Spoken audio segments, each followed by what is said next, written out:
Hey girl, don't mind my Welcome back to my channel. This is gonna be a little different commentary video, but I also want to read these comments, and I didn't get to do this in the last video. Okay, the comments are commenting in this video, right? And so I got to get to them. So I want to start off with this first comment. Mind you, I'm not going to call out the name of the commenter. Yeah, I'm not going to do that. But this person said, mind you, Chloe is out the way and not like these other popular influencer streamers on TikTok. You guys won't go over there and be on them and make videos about them and make your whole content about them like you will for Chloe. Chloe is an easy target. Actually, if you pay attention, it depends on what side of TikTok you're on. Because, see, if you watch content creators like the Resilient Jenkins, for example, right? There are people who make commentary videos on them all the time. Okay, the creator Michaela Nogueira, the makeup influencer Michaela Nogueira. If you're into makeup really heavy, you know who she is. She's the founder of Point of View. People make commentary on her all the time. People are in her comment section all the time with their raw, with their opinions, all the things. People have commentary on celebrities all the time. People talk about Beyonce. People talk about Britney Spears. People talk about Halle and Chloe, Chloe Bailey. I mean, people talk about celebrities all the time. Okay, having opinions on public figures is nothing new. So Chloe is not an easy target. Okay, Chloe just happens to overshare. Okay, now a lot of people in the world don't even know who Chloe Yazmean is to this day, right? She overshares though. So the people who watch her will have more of an opinion about her because she is one who overshares. It just is what it is. If she wasn't so quick to overshare and be so problematic in her content, I honestly think a lot of people wouldn't have too much to say. Like I said in my last commentary video pertaining to this particular vlog, if she took a page out of Maya Gray's book or Emily Lula May, which are like the two main creators on here that I would probably compare her to, she would be just fine. Because they come on here, they post their content, they don't overshare, and that's it. You know, like, it's very unproblematic. The vibes are always good over there. I don't hear anybody ever having anything negative to say about Maya Graves or Emily Lula May because they just carry the vibes with them. Chloe, on the other hand, do not. And one of the main things that I notice about Maya Graves and Emily Lula May is that they have friends in real life, as Chloe said in this video. In real life, they have friends. In real life, they have community. In real life, they actually have a life outside of just shopping. And that is what sets them apart. They are more relatable in real life. They are more likable in real life. Their content isn't just copy and paste week after week in real life. And that is why nobody has anything negative to say about them. So that is why Chloe is an easy target. She puts the target on her back because of how she chooses to show up online. Somebody else said, not her throwing shade to her sister after she got done talking about God. Yeah, she most definitely threw shade. She most definitely threw shade to her sister. And I feel like, looking back, I think that's what the majority of her yapping was about. Trying to throw like undercover shade to her sister in this video. And I just, like I said, I don't think it's necessary. I just don't. I feel like it wasn't on her bingo card for her sister to come out and expose her in that TikTok live some months ago. It wasn't on her bingo card for her sister to show up on YouTube and to have a presence on YouTube now and to be doing as well as she's doing on YouTube. It just was not on her bingo card whatsoever. But mind you, her sister wouldn't have anything to say publicly about her had she not first publicly tried to drag her sister. I don't care how people try to spin it. Everything that has come out about Chloe, about her mother in recent weeks, Chloe struck the first match. Period. I'm sorry. She is not innocent at all. She's not innocent, y'all. Somebody else said that, sorry, but an easier or more difficult pregnancy/birth has zip to do with how good or bad of a person you are. And I 100% agree with that. How good or bad of a person you are has nothing to do with what kind of pregnancy or birthing experience that you have. You can be a saint and still have a hard pregnancy. And that just shows Chloe's immaturity to actually believe that I guess she was going into her pregnancy really expecting to have the epitome of a beautiful, problem-free pregnancy simply because she got married and then chose to get pregnant. You can be married and end up having a miscarriage. You can be married and something goes wrong in your pregnancy. You have a stillbirth or anything. So for her to even have this mindset of thinking that she was entitled to a good and smooth pregnancy just because she, quote unquote, did things the right way, really shows her level of immaturity and ignorance. And it really just shows the kind of bubble she lives in. Because if she did life with women, if she had friends her age or just friends in general, she would know. Pregnancies are not a walk in the park. And it don't matter what you do or what you don't do in your life. Okay? Being pregnant in general is a huge gamble. Some people don't even make it out of pregnancies alive. That's just how big of a gamble it is. And I feel like in a way, it's like you're saying that if people do have a hard pregnancy, that means they must have did something to deserve it. And even that rubs me the wrong way. Because if a woman has a hard pregnancy, if a woman loses their baby, God rest their soul, that does not mean they did anything wrong. That does not mean that that woman is at the core a bad person. That doesn't mean that woman went about the pregnancy the wrong way. Stuff just happens. And sometimes we got to chop it up to that. Stuff just happens. So when you do get pregnant, the best thing you can do, and the only thing you can do, is pray over your womb, speak life over your womb, speak life over your baby, and do everything within your power to ensure a healthy and safe pregnancy. And leave the rest up to God. Someone said, I know you speak often about love in your faith, and I hope you can find it in your heart to bridge that gap with your sister, as I believe choosing forgiveness is a powerful way to honor the love and values you share. Wishing you the best. Yes, I do hope that, like, if Chloe's going to be on this platform preaching about God, preaching about Jesus, preaching about love, preaching about forgiveness, all of this other stuff, and in the next breath you're shading your sister, in the next breath you're in a one-sided competition with your sister, it doesn't make any logical sense. Like, we hear what you're saying, but we see how you're living. And it wouldn't have escalated to this point between her and her sister if she wasn't online bashing her sister, if she wasn't online shading her sister. In the first place, again, Chloe struck the first match. She just thought that the tables would never turn. And that is where the game becomes dangerous. When you act a certain way and you think the tables will never turn on you. And 2026 is the year of the tables turning on Chloe Yazmean. That's all we're seeing.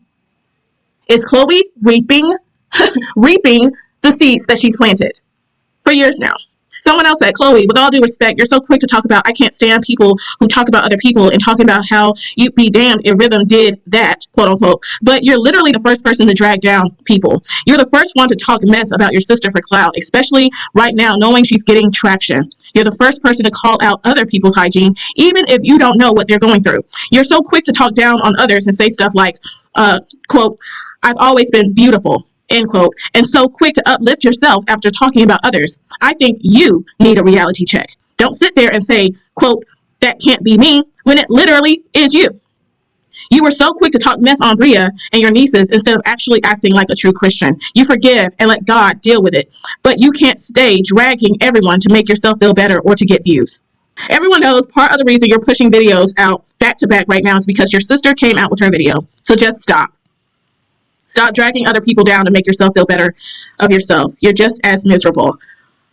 I don't want to call this person out by their name, but you know who you are, and you ate with this comment. You ate. You left 0 crumbs, baby girl. You said nothing but the truth. It's so much to unpack from this comment. Oh my gosh, it's so much. Oh my gosh.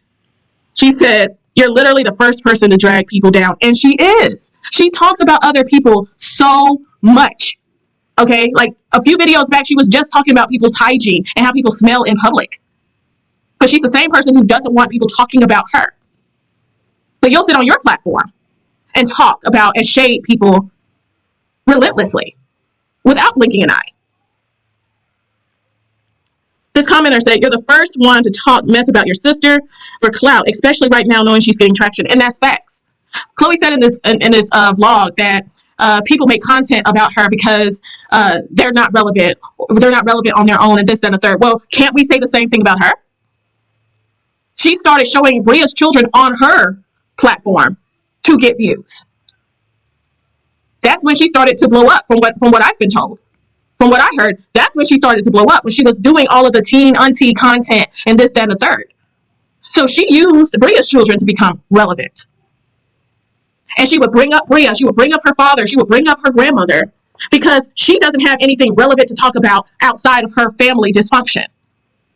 She doesn't have friends. She doesn't have a social life.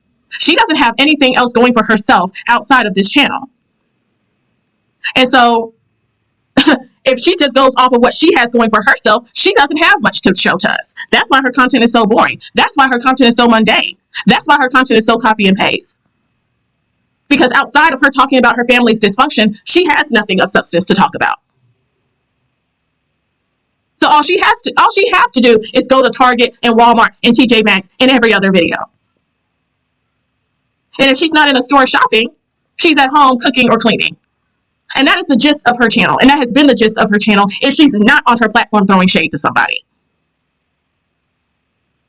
So if she wants to sit around and say that people make content about her because they're not relevant outside of that, we can literally say the same exact thing about her. Because outside of her talking about her family's dysfunction, what else does she have going for herself? At this point in her career, what does she have going for herself? She's just now getting PR. And no shade, but PR is just that. It's just PR. Okay? When she starts getting sponsorships, then I'll be impressed. Because sponsorships, that's when you start getting paid 4 or 5 figures to talk about these brands on your platform. But PR, honestly, is nothing. We see influencers on TikTok giving away their PR. So that's really nothing. When brands are willing to pay her to promote their products on her channel, then I'll be impressed. I had to stop and think about it for a second. PR really isn't nothing. If we just stop and think about it. Okay? Influencers, as we speak, hygiene influencers, makeup influencers, they are literally getting their PR collected throughout the year just so that they can do giveaways for the Christmas holidays at the end of the year. That's what they do with their PR. They do giveaways. So honestly, nobody gives a crap about PR anymore. You're just finally getting something that you probably should have been getting maybe 4 or 5 years ago. Let's unpack this comment some more. You're so quick to talk down on others and say stuff like, I've always been so beautiful, and so quick to uplift yourself after talking about others. I think you need a reality check. And she most definitely do. Again, if she's not in TJ Maxx, Walmart, or Target buying stuff she quite literally do not need, she's in her car gassing up her looks. Because honestly, outside of her looks, what does she have going for herself? What does she have going for herself? In that first video, she's like, I see why y'all mad. Like, sweetie, people who say that, they're literally the most insecure in the room. People who are always so vain and always got to talk about their looks, always got to talk about their hair, always got to talk about their makeup. They are the most insecure in the room.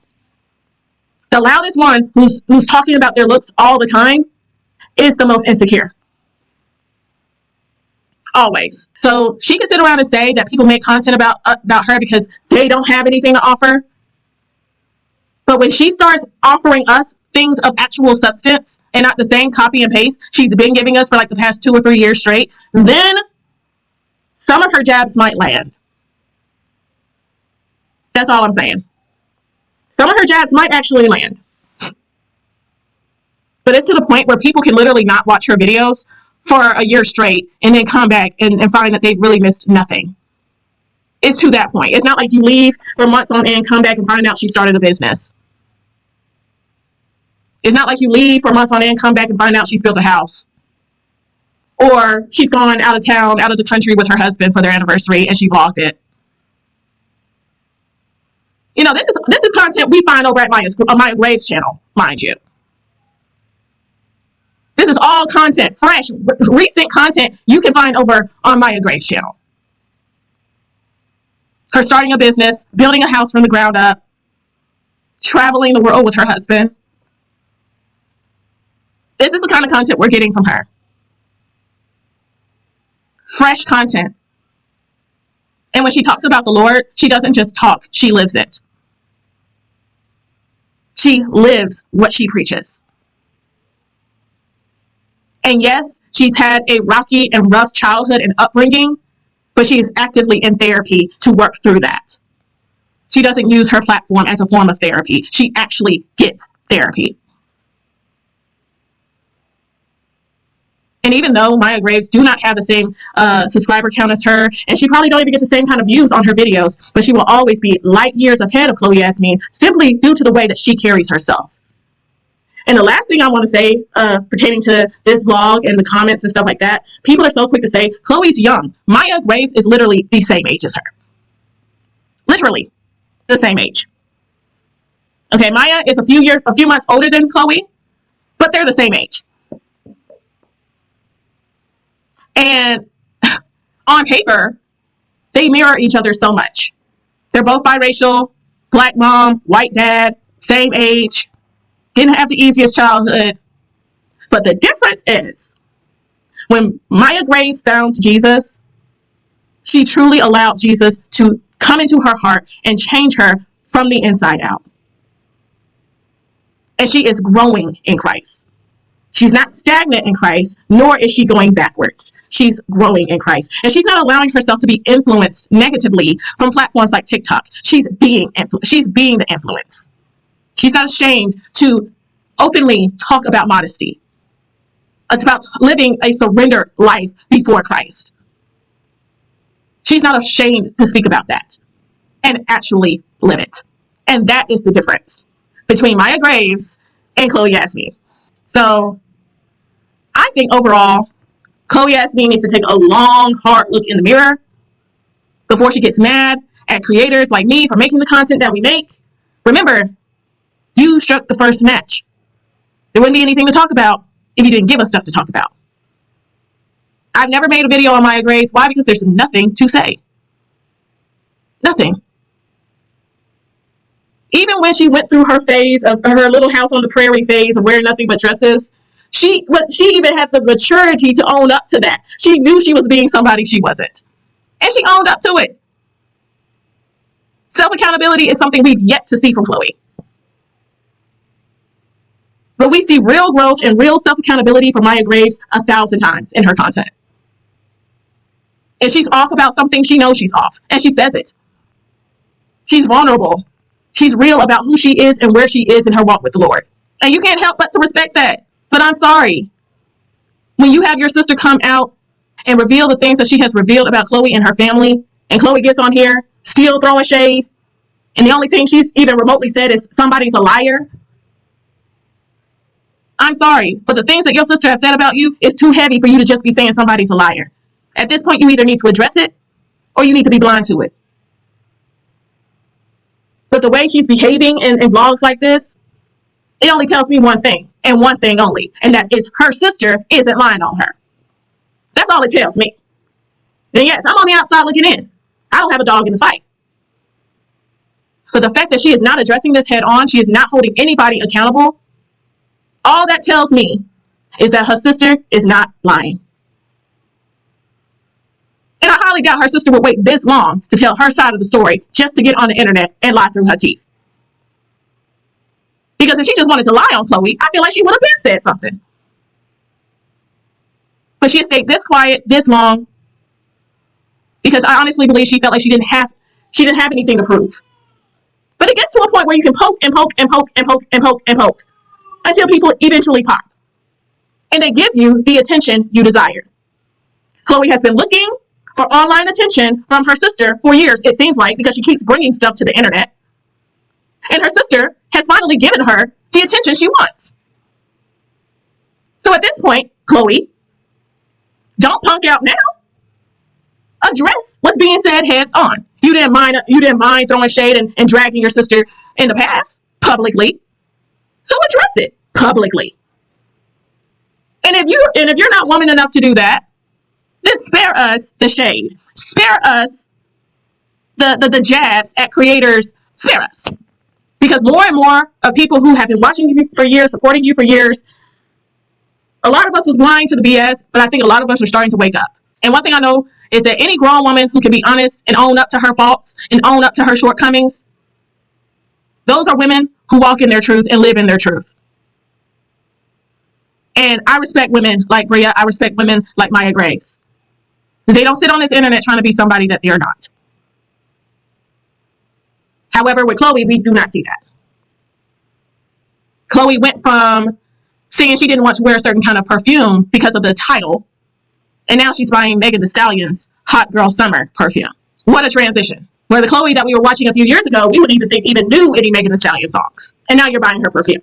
So that's all I got to say about the comments. There were some colorful comments, and her comment section is always a key to scroll through. It is always a key. Oh, I do want to highlight one more comment. Somebody said, I can't stand so many of these comments talking about Chloe.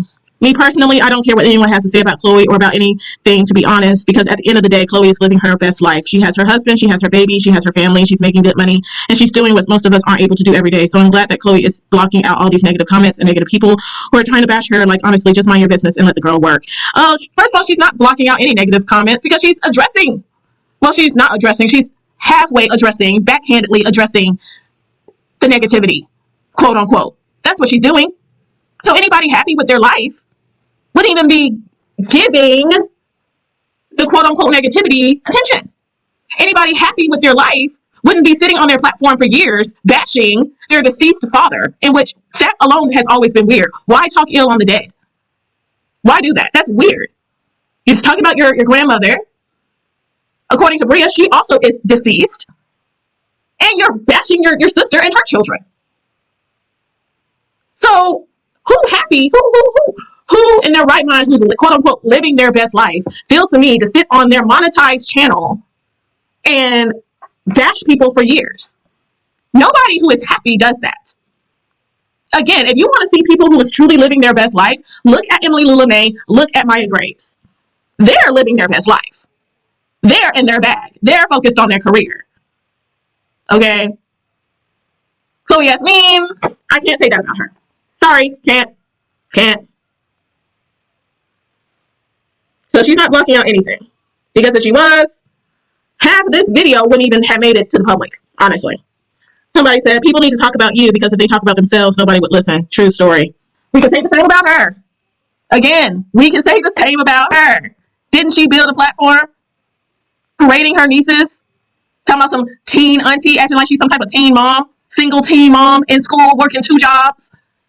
That's the energy she was putting off back when she was a teenager. Taking on a responsibility that was never hers to begin with.